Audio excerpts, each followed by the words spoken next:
everybody, I'm Ricci and I'm rolling out to Dry Tortugas National Park. So it wasn't all that simple to just roll out. I actually had to book a ferry, the Yankee Ferry, that takes you from Key West 70 miles to Dry Tortugas National Park. It was about a 2.5 hour trip. So I had to wake up at about 5 a.m., drive over to the ferry terminal, unload all my luggage, then go park my vehicle, get back in line, pack all my belongings onto the ferry, get registered, wait, and then we boarded, I think, about 7 a.m. The ferry left at 8 a.m., and we arrived to Dry Tortugas at 10:30. The way there, we had beautiful, calm waters. I actually saw a ballyhoo fish that was in the front of the boat, kind of like a dolphin rides the bow. It was jumping right in front of the boat. I got to watch it skip the water about 6 times. Like I said, Dry Tortugas is about 70 miles west of Key West, Florida, and it's a cluster of 7 islands composed of coral reefs and sand, and the surrounding shoals of water make up Dry Tortugas, an area noted for bird and marine life and shipwrecks. So Fort Jefferson is its central cultural feature, and it's one of the nation's largest 1800s masonry forts. It's first named Las Tortugas, the turtles, in 1513 by Spanish explorer Ponce de Leon. The reefs soon read Dry Tortugas on mariners' charts to show that they offered no fresh water. In 1825, a lighthouse was built on Garden Key to warn sailors of coral shoals. The light that now stands on Loggerhead Key was built in 1857. We made it to Loggerhead Key. Look at the lighthouse. Garden Key back there, way back there. We just paddled. Woohoo! The Loggerhead Key lighthouse behind me. Wow, this island is awesome. Underneath me are like millions of fish. You see that? In there? In there? So my first day on the island, because the waters were calm, I actually left Fort Jefferson and Garden Key to go over to see that big lighthouse on Loggerhead Key. So that's what you just saw, me kayaking 3 miles in the open ocean. Spent almost the whole day there, then came back the 3-mile paddle on my blow-up kayak to Garden Key to watch the sunset on top of Fort Jefferson. Far beyond what eyes could ever see, yet he stands in front of me. How good is he? Paints the canvas with 1,000,000 stars. Still he holds my heart.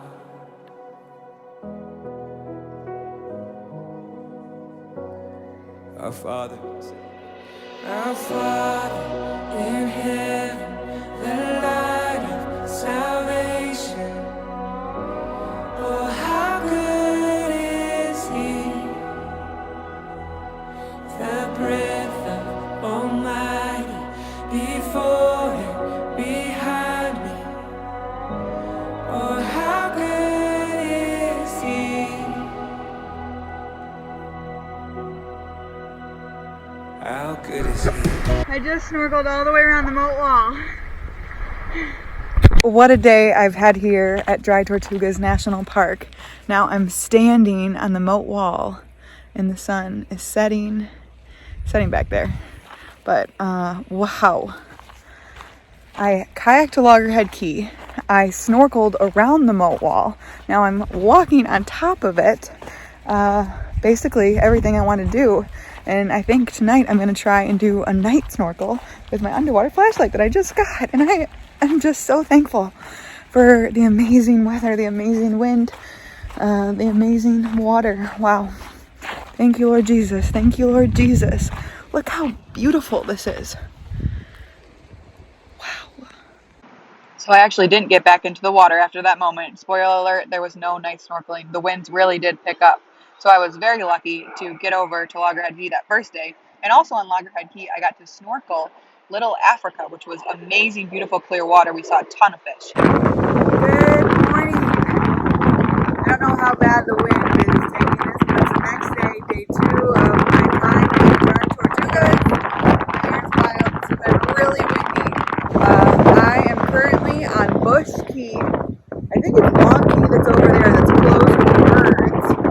And Garden Key right back there.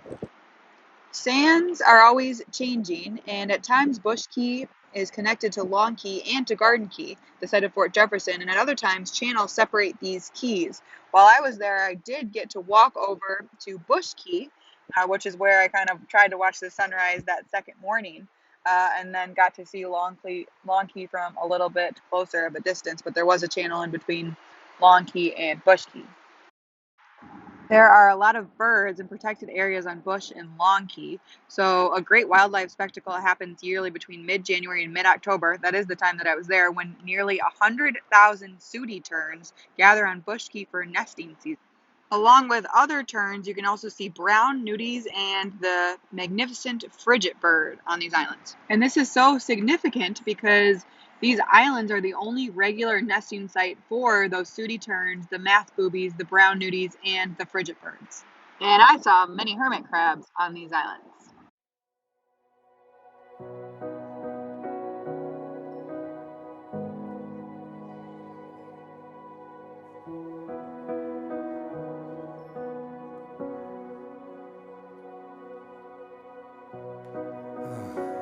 Come on, people, let's give thanks to the Lord. He's good.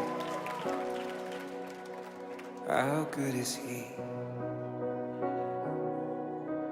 Far beyond what eyes could ever see.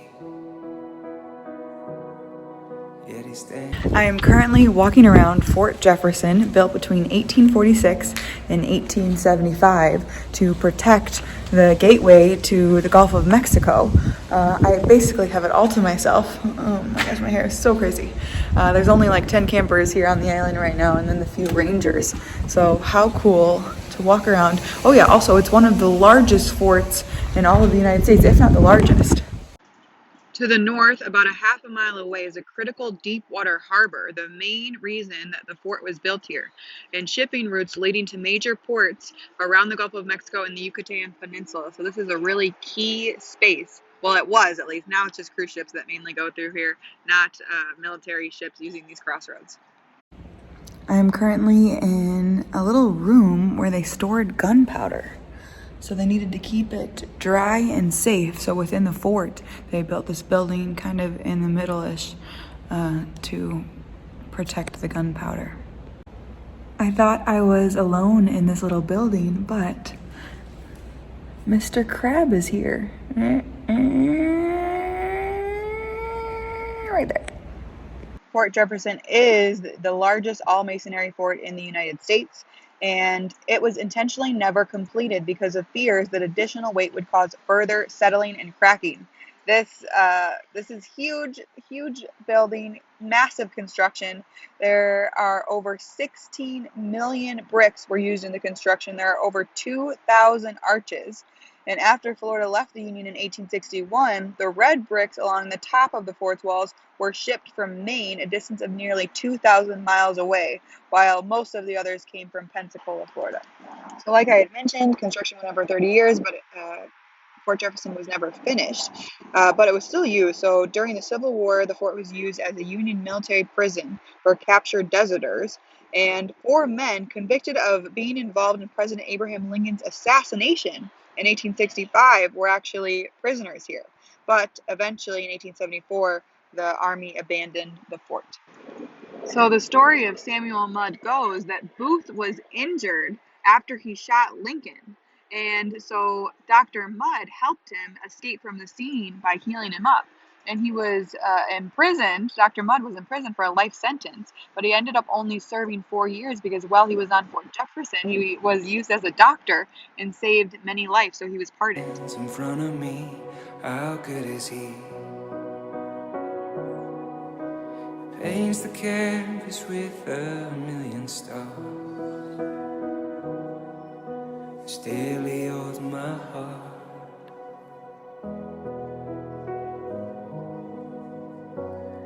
Our Father in heaven, the light of salvation. Oh, how good is He? The breath of Almighty before Him.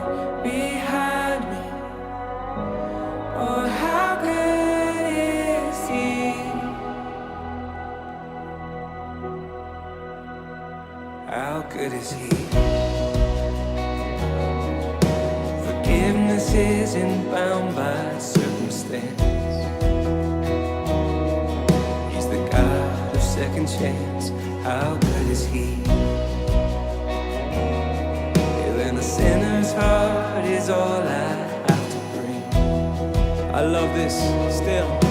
Still he welcomes me. This is just the angle from Garden Key showing Bush Key where I walked out, and then you can kind of see Long Key. Also, it was just kind of crazy to walk around this fort. Look at how cool. There's a bunch of different staircases in each corner. And I wanted to show you this. This is a boat. I don't know if you've been watching the news recently. That came over from Cuba. So Cuban refugees have been coming to Dry Tortugas. It's basically the closest land area. And they're putting together these boats made of trash. And so this one recently came over and has been sitting here. Anyhow, another cool thing you can do is walk the moat. And yes, Fort Jefferson is on an island, so there's water all around it. But for that extra layer of protection, so boats couldn't come right up to the mast, they have a moat, a deep 0.5-mile moat surrounding the fort.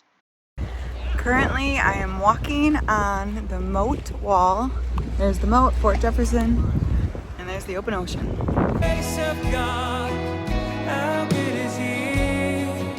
Sing our Father